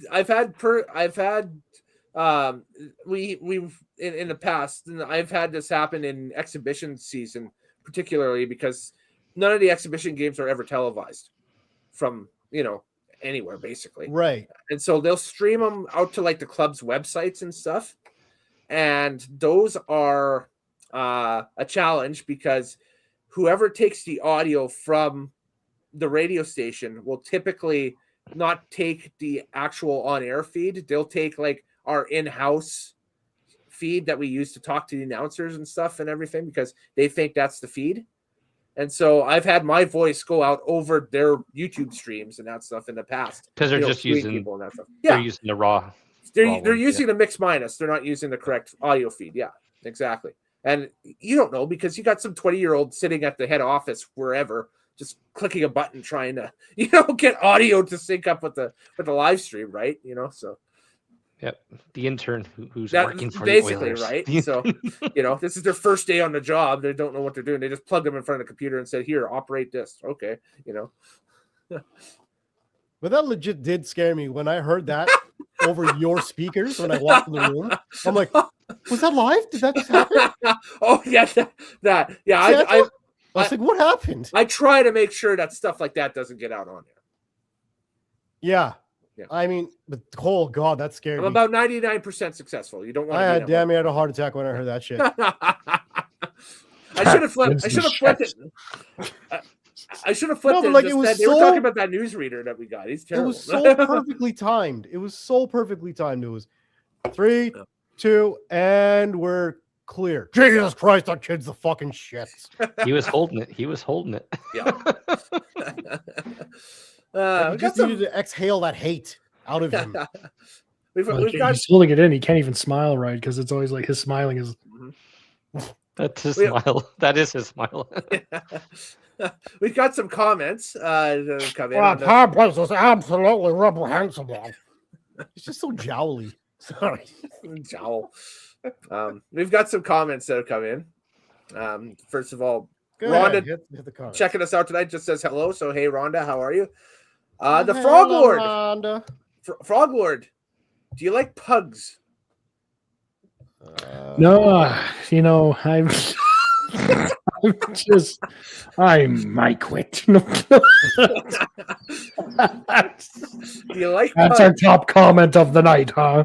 It's the Christmas extravaganza. You know what? I like the idea of pugs. I don't think I'd ever own one. Okay. They're too small. They're way too small. They have a lot of health issues. It's the frontal area that's the concern. Yes, the fact that the nose is all kind of smashed in. Yeah, the nose is squished. But I like the idea of them being so ugly they're cute. I like the idea of it. Mm-hmm. So yay to pugs. Okay. This holiday season. Also, most pugs I've ever met are grumpy. You've never met a happy pug? I've met some happy pugs. I mostly meet ones that just are grumpy or don't want to hang out with people. I've met happy pugs, and then I've met pugs that are just old and arthritic, and they don't do anything. They're just sitting there and they're all the time. That's it. It's like literally, that's what and they say that. A pug over there. Would you rather have a stuffed toy pug or a real one? I say stuffed toy every day. Yes, the stuffed toy pug, because when you don't have to clean up after them. That's why. So you don't have to feed it. You don't have to feed it either. You can neglect it for like years and then come back to it, and it's still happy. So you can put it in a box, and it will still be there. It'll still be there. There you go. There's your answer, sir. Was that Rhonda? Who was that? No, that was the Frog Lord. Frog Lord. Oh, Frog Lord. Well, there we go. We like stuffed toy pugs. Gotcha. So, anyway, boys, I got to take off. All right. Wish you all a Merry Christmas. Merry Christmas for sure. Morehouse, thanks again for everything this year in 2025. And we'll catch you, if not this weekend, definitely later in the month. Okay. Sounds good. Take care, guys. You got her later, buddy. Peace. So that was Morehouse, and Craig P. Fraser will return. He's just stepped out of the set for a quick second. So it's just I you gotta and get I going pretty quick here too. So let's hear some of these comments. So we've hit up the comments that have come in. Well, yeah, if anybody's got some last minute stuff that they want to get in, we can do some last minute comments and stuff and everything that's been coming in during the stream. So yeah, hit us up quickly. While that's happening, I'll just do a rehash of upcoming events for the channel. So I will resummon the Undertaker wherever that was. It raises up like the Undertaker, but it's the Undertaker. So upcoming events coming up on the channel, starting this weekend. Myself and one of the boys that you talked to will be joining in after John Cena's last match over on Wrestling Unlimited, and they will be doing a bunch of post-game talk and that stuff, as the last time is now for John Cena on the weekend for Saturday night's main event. That's over on Wrestling Unlimited. Now, if you're watching on Drag Files this week, we have some uploads over on Drag Files. We'll have tomorrow our Nitro 2025 compilation will be it's all the great action that the Nitro cars brought to my home track, Rad Torque Raceway in Edmonton, Alberta, over the 2025 calendar year. You can catch that. That will be on Friday. And then if you're checking things out on Boxing Day, be sure to check out the Supercut, which is the Pro Modified Supercut, about 6 full hours of Pro Modified action from various racetracks all around the world that the Nitromaniac TV cameras have got. Yes, that just reminded me that your little intro that you had for the racing stuff, that theme song sounded like Jake the Snake Roberts. It was really it does. Crack me up. Yeah, it's good. Well, I'm going to play that again coming back there. From Stone Mountain, Georgia, weighing in at 255 pounds. Yeah, exactly. So Craig, what are you up to this holiday season? Anything exciting? Well, let me tell you something, Mean Gene. The snake venom pours through my veins, and I'm going to be a dark man reckoning for any man who's going to come across me at this Sunday at In Your House. And it's going to be me. He's got the eyes down, my opponent, and Damien. Okay. That's what Whoa! And those are the words of Jake the Snake Roberts. Great timing as you bring that up, even though Jake the Snake wasn't involved in this pay-per-view. Yeah, by choice, we'll do the 95 Royal Rumble later in December over on Wrestling Unlimited, so be sure to check that out for sure. All right, folks, I do have to call it a Christmas party. Okay. I must take off. Well, you take her easy, Mr. Teal. Thanks again for everything. Appreciate you and everything you do for the channel. Do take care, my friend. Merry Christmas, one and all. Yes, have a good one. Later, buddy. So there we go. So, and Craig, we'll be we'll start to wrap things up here quickly. Yep. But just wanted to thank you for all of your contributions to the channel over the 2025 calendar year. It's been great. And I know we have a great time when we get this together and that stuff and everything. And we had a blast. What's your favorite? What's some of your favorite moments from the year? Like, I mean, you knocking it out of the park with the bike lore on the Hog Wild pay-per-view was amazing. The bike lore is big. I like the bike lore. I did enjoy. Pretty much, I always enjoy doing the old style pay-per-views when we go really far back, because sometimes it's just the amount of cheese. It's just so big on those pay-per-views. Yeah, and I mean, we can hum and haw about which matches were great or bad or so, but when you see just like the 80s cheese, it's always a great stuff, especially the early 90s stuff too. That's always good. For sure, absolutely. Yep, that's it. And that stuff will continue as the wheel keeps turning for pay-per-view selections and stuff and everything. And we still got a lot of great stuff to pick from as the years go on. And thank you again for bringing the Jeopardy to stream tonight. That was great. That'll probably be cut out, and it'll be its own separate video up on the Wrestling Unlimited channel for everybody to go check out, closer to the holidays. So there we go. Yeah, we'll work with that and get that going for sure. And try to do a few more of those Jeopardies going forward. We'll see. We'll do that. Maybe next time we'll have double Jeopardy on that. Oh, double Jeopardy. I'll have to learn the actual rules of Jeopardy because I've never actually watched Jeopardy. I've just made the online game. Watch the old episodes of Alex Trebek. The Ken Jennings version is a little dry right now, but don't watch Jeopardy with Ken Jennings. I'm not watching. No, Jeopardy was done when Trebek was done. Take it off the air. Yeah. Do a new game show. Mm-hmm. Mm-hmm. Agreed.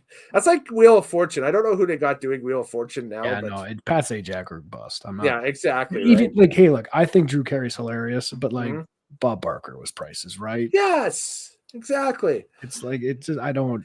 Not to mention, have I ever told you the story? Maybe we can go for it. Go for it. When my cousin got on The Price is Right. Okay, so was this like the actual TV show, or was this like the touring thing? Actual TV show. Okay, so this is the actual TV show. So I have to find the year this was. So it's my cousin Lon who runs Big Rig Brewing out in Ottawa now. Okay. Lon. Okay. He shout out. Not sponsored. He might sponsor. Yeah, whatever. Hey. But we'll have an announcement on how you can support if sponsors want to support Nitromaniac TV in 2026. I'll have announcements on that in January. I'm just putting some stuff together for that. But anyway. So he's quite a bit older than me. He's like in his 50s now. So he grew up on Vancouver Island in Victoria, and he for a long time worked at Spinnaker's Pub. He was a brewmaster there. That's how he started brewing beer before he started his current brew pub, which I think he got some funding from Chris Phillips. The former Ottawa Senators defender. Yeah. That's what they call it, Big Rig, because that was Chris Phillips' nickname. Ah, yes, okay. So I think that's part of it. I think was he from Lloyd or no? It was his defense Fort Mac. Fort Mac. Okay, that's where Chris Phillips is from Fort Mac. Okay. Anyway, so Lon is just a really outgoing, funny guy, life of the party kind of a dude. And this is like the early 90s. And my grandmother had it taped, and I don't know what happened to the tape. I could probably go through the Price is Right archives and find it. I don't know if that exists. Okay. But it was like, this is like 93, 94. Okay. So Lon was like in his like early 20s. There is a over the top kind of like a Roku channel that's all Price of Right reruns too. Okay. So it might be in circulation on that. So maybe. Yeah. It's so it's early 90s. Lon and a bunch of his friends go down to California. Okay. Yeah. And they didn't know this because they didn't know the inside baseball kind of stuff on TVs. Yeah. The producers will go around the audience to like preview people who they're going to put on TV. Yeah. They're not going to put some dud who has like no energy. This is their pre-screening of people. Yeah. Yeah. So Lon and his buddies are just walking by these like studios. They're in Hollywood, and they see, oh, hey, they're filming The Price. That's where they film The Price is Right. And they were like, can we get tickets? Like, are they taping? And they found like the next day they're taping. And so he's like, well, we're buying tickets. We're going to that. So they get their tickets, and then so they show up the next day. They get in, and they're sitting in the studio, and they're like, God, it's Price is Right. There's the set. There's the wheel. Oh, dude. And so they're just jacked up. And Lon is so sociable. And he's so outgoing and dynamic of a personality that the lady comes up to him and she starts kind of interviewing him, and he's just, oh yeah, we're down from Canada, and like we're so glad to be here. Like, I love the show. We always watch Price is Right, and like, I mean, it's just such a great atmosphere. Like he's just, and he smashes it apparently. So they take his name and information down, all that stuff, and he's like, oh, cool. And his one friend's like, they might call you, and he's like, no, they're not going to call me. She's going around to like 20 other people. They're not. Yeah. Right. But sure enough, they shortlist them. So they start the taping. Yeah. And I have to find the footage. I don't know if it's through, I'll go on Roku or something, but I'll try and find that tape. Somebody has that tape. Yeah. Because I remember watching it, and like, it almost gave me a heart attack. Like I almost died because they're doing the show. A couple of contestants go up, and then they get to they're bringing somebody else up after the showcase, and it's like Lon Liddell, come on down, and he starts running down the stairs. He's like, oh my god! He's losing his mind. And he's doing the Kermit the Frog waving arms and stuff. Literally, just like he can't believe it. He's like, there's no way that they actually called me down for this. Yeah. Down to the Price is Right. And so he gets up to the podium. Yeah. And this is also like the 90s, kind of like similar. Like the dollar's not doing good. Yeah. And Lon is so amped because I would be too.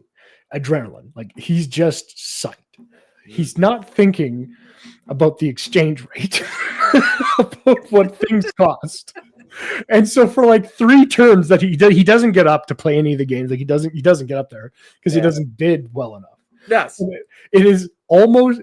I'm to the point of hyperventilating when I was watching this. I was like 16 when my grandma, she's like, "Oh, I have Lon when he was on The Price is Right." And I'm like, "You have what now?" So she put this tape and I'm watching this, and Lon is like, it's so funny because they'll bring out the new thing, and it's like this is the new dinette sets and cabinets for your china and everything here, and we're gonna start the bidding. And Bob Barker's like, "All right, start the bidding right here." And like the one guy's like, $800, and then it cuts like there's a lady, and she's like, $950. Yeah. Then it cuts to this other guy. He's like, I'm gonna say $951. The $1 over a gimmick. Yeah. And then it cuts to Lon, my cousin, and he's swallowing the microphone, and he's just like $1,400. Just like, what? He's just falling over top. There's one point where it cuts back to Bob Barker, and he's kind of like just shuffling his cards. He's just kind of really. You really want to go that high? I mean, you can. I just don't know. It's the funniest thing I've ever seen in my entire life. I was crying so hard just because he's so happy and he doesn't know. He's just blowing it right at just to my next round. It's like, oh, this is a nice new steel boat. You can go fishing in this boat. And he's like, 6,000, 5,500. 7,000, $12,000, Bob. He doesn't get up. He doesn't even get close. But he did a couple turns bidding on things, and then they had to read. Yeah. Oh my god. I have to find that. If I could find clips, I will send them. Yes, absolutely. We'll play it, because I think that stuff kind of falls now into like the public domain thing because they're free to go. So. Mama, YouTube won't get upset. So there we go. Yeah. So that's awesome. Yeah, that's great. So, but so I'm going to just tell the Undertaker to rest in peace now for the rest of the stream, which isn't very long at all. But do want to thank you guys, the viewers and listeners of Nitromaniac TV throughout the year. Didn't get a chance to bring it up, but we broke our live stream record over on Wrestling Unlimited for the Survivor Series post show. That was freaking awesome. Good job, everybody. It was great. Yeah, exactly. And we'll endeavor to bring more great stuff to the table for the year 2026. And got a lot of great stuff planned, which will be awesome. And it's going to be interesting to navigate through this Royal Rumble thing because, like, the 26th Royal Rumble is in Saudi Arabia, and we don't do Saudi shows. So I don't know what we're going to do there. Maybe we're doing a classic show. Anyway, I'll think of something. But we'll figure it out. Yeah, I'll figure it out. Usually on the fly there. So,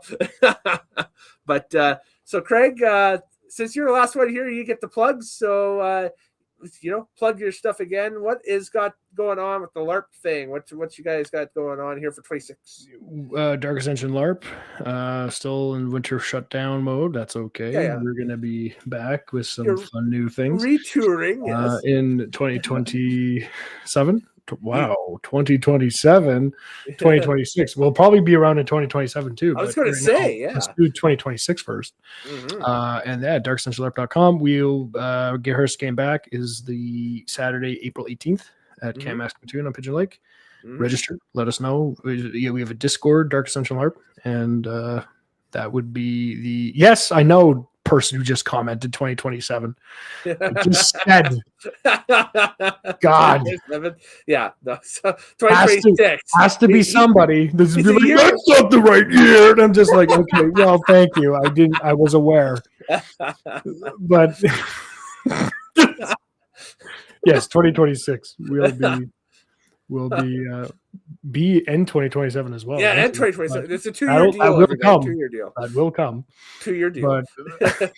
But we're April 18th, Mass Platoon, Pigeon Lake, on our Discord, Dark Ascension LARP. Check us out and come play. Be fun. Yeah, absolutely. You too can meet the pig man in person. The big man in person. It's gonna be a scary sight.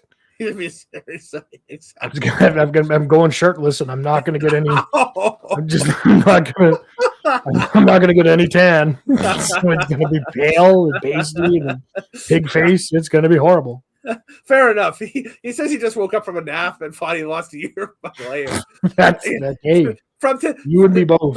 The way the weather is today, where we are, you could wake up a year from now and definitely pull the Christopher Lloyd and be like, "I was frozen today."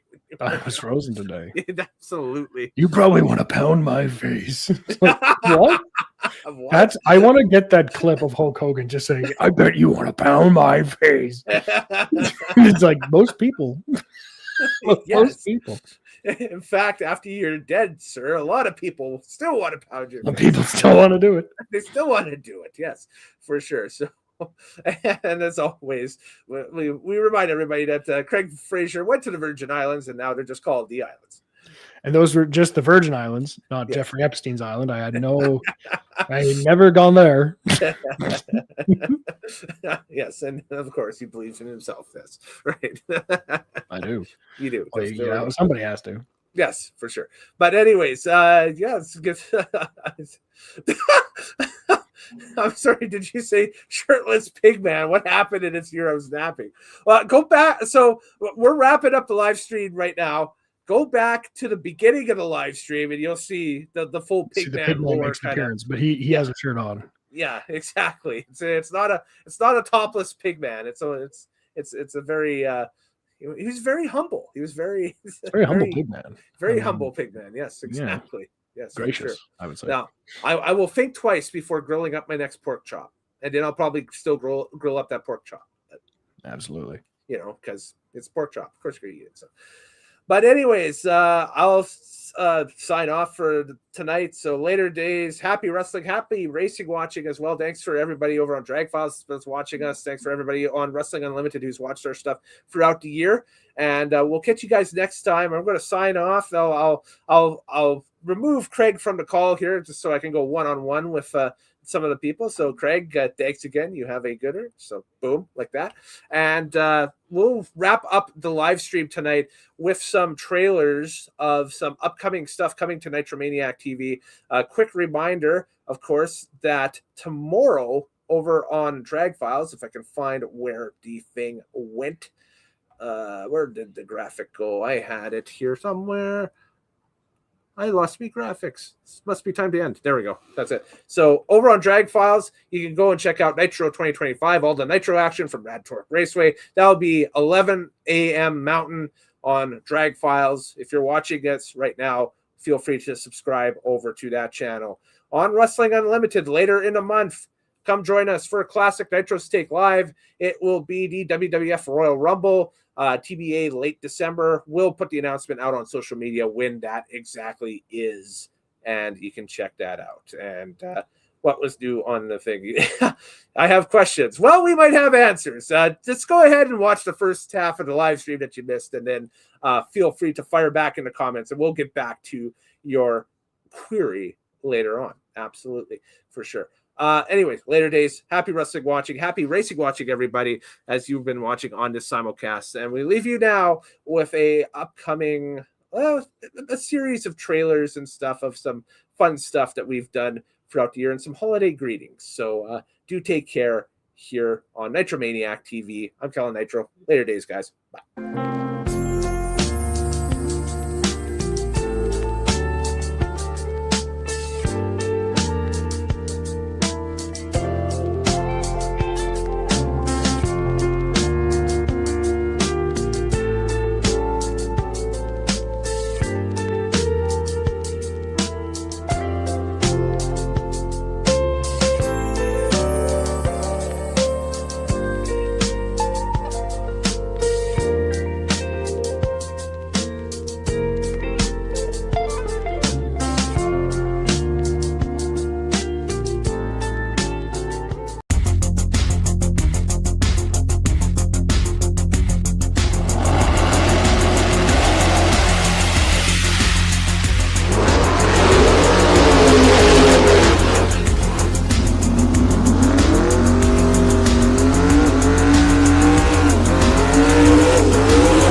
when I was just a boy. Christmas brought so much joy. Couldn't wait for the presents and laughter. I couldn't sleep late at night, looking for Santa with lights. Those are the memories I still remember. Then I became a man, lost sight of who I am.